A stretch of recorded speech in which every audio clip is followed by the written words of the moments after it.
Hi, we're talking about Your Money Matters on NDTV Profit, and my name is Alex Matthew. First of all, to all of the dads out there, happy Father's Day. We're celebrating it today on NDTV Profit.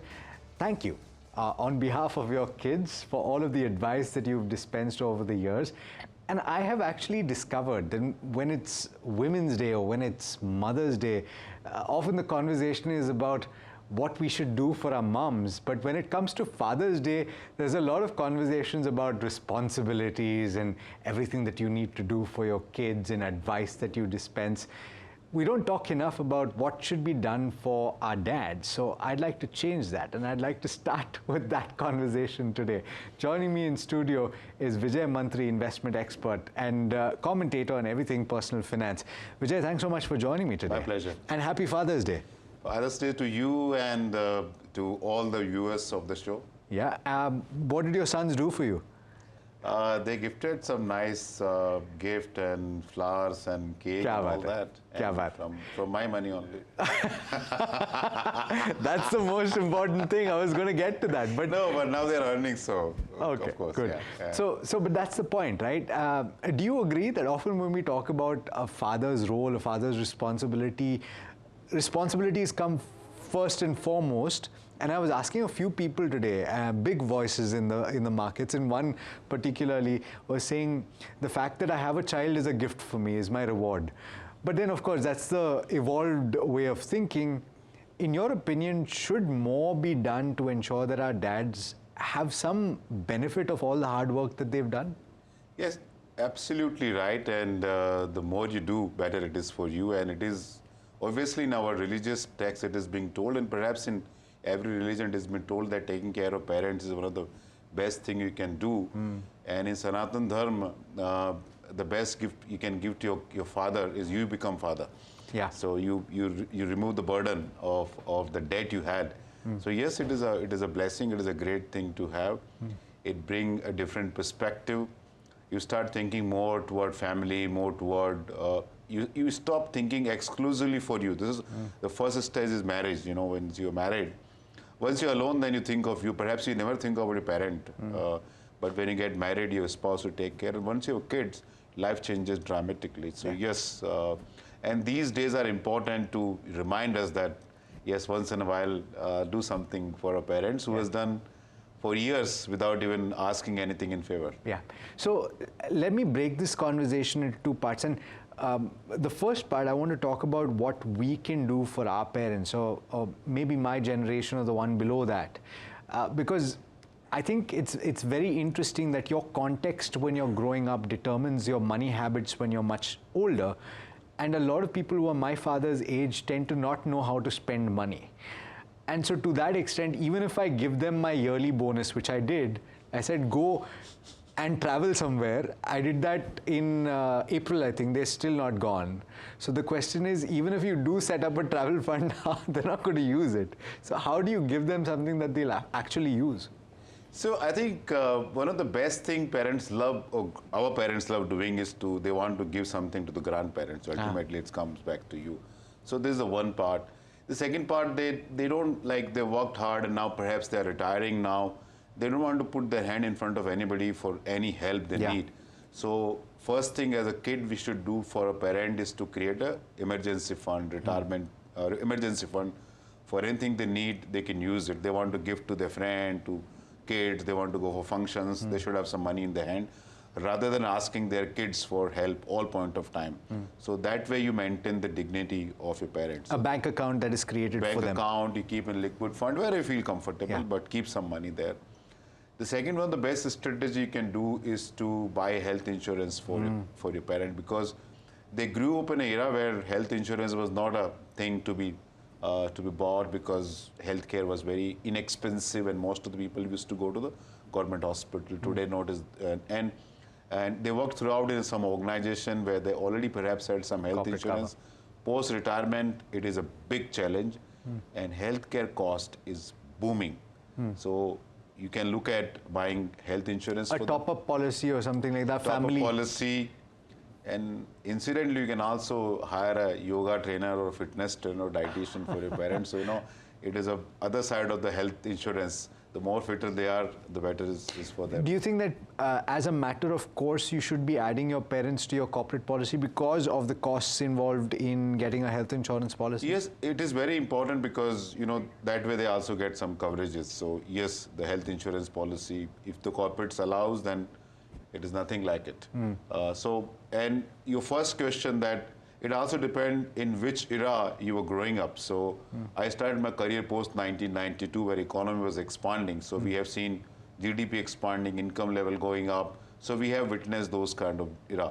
But my parents and my elder brothers perhaps has not witnessed those kind of phase. So for them to spend money is very difficult because they haven't seen money growing that fast. Yeah. They haven't seen income level rising that fast. So for them, they lived in the era of scarcity. So for them to spend money is very difficult. And because of that, the investing habits are actually more conservative. More conservative, yeah. आज पैसा है इसको बचा के रखो भाई, so that is the thing. And inability to take risk as well. Inability to understand risk. So they take risk. It is not they don't take risk. They take risk. For instance, they buy jewelry, which is very risky asset because it's a physical threat to life. And most senior citizens have a risk of that. So as a kid, what you should do, make as much as possible, take photograph of jewelry of your parents, ask them to wear that jewelry and take the photograph, because if something happened, then at least you have proof. Yeah. As much as possible, take insurance against gold jewelry, because this is one of the most valuable item.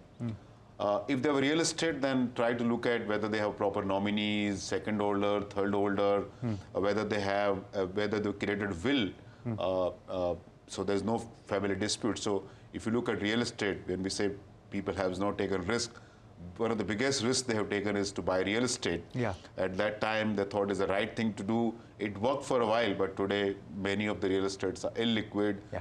And real estate also create family disputes. So avoid all these things. It is very important that you also help your parents to write a will to go through this transition. So on the subject of things that you can do for your parents, if they are of a certain generation and have certain proclivities, as you mentioned, inability to understand risk or make certain investments that they need to, ultimately I think a lot of people are faced with this challenge of not being able to put money into equity, though they should be putting money into equity, because they need something that will help them grow their capital so that they can sustain a long life, which is getting longer. The life expectancy is going all the way up to 90 now. And so the traditional mindset of, I'm going to live till I'm 75 and I should budget for that is going out of the window. So from that perspective, is today a good day to have a conversation with your dad saying, Dad, are you invested correctly?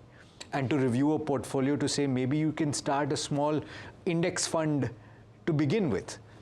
So there are various ways one can handle it. One of the very easy way to put money in a debt product, whether it is a fixed deposit or tax-free bond or equity arbitrage fund or debt mutual fund, and transfer the gain into equity mutual fund. So that way your principal is protected and only gain is going into equities.